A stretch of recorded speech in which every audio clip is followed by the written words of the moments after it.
வேணாம், இப்பதான் டீ சாப்பிட்டு வரேன். ஒரு பள்ளிக்கூடத்துல படிக்கிற பையன் சிகரெட்டு பிடிச்சி கெட்டு போயிடக்கூடாது அப்படின்ட்டு அந்த ஆசிரியர் அவனை கண்டிச்சிருக்காவ. அதுக்கு நீ உன் அக்கா உன் மாமாலாம் செஞ்சு என்ன காரியம் செஞ்சிருக்கிய?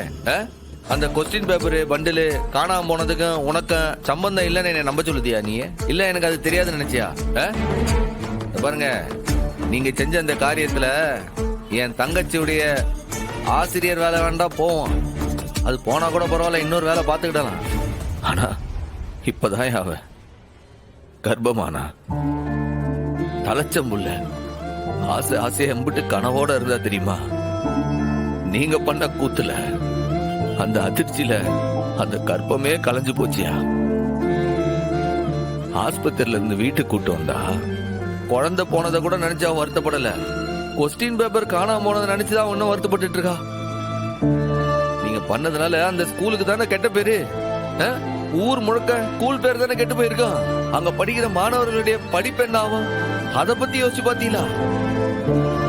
இல்லை, தனியார் பள்ளிக்கூடத்துல படிக்க முடியாதவங்க தானே நம்ம பள்ளிக்கூடத்துல வந்து படிக்கிட்டாவ.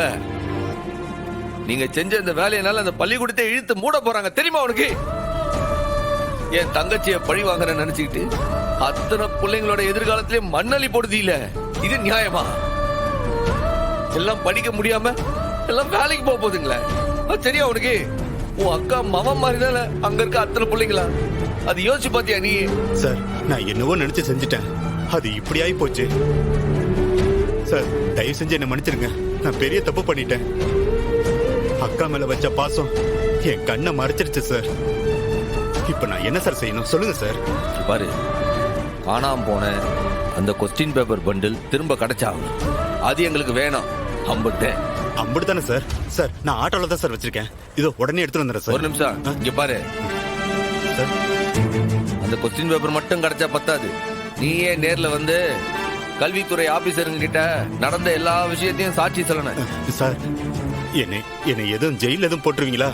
பாரு, உனக்கு ஒன்னும் ஆகாம பாத்துக்க வேண்டியது என் பொறுப்பு. நீ நடந்த உண்மையை மட்டும் சரியா சொல்லிடு.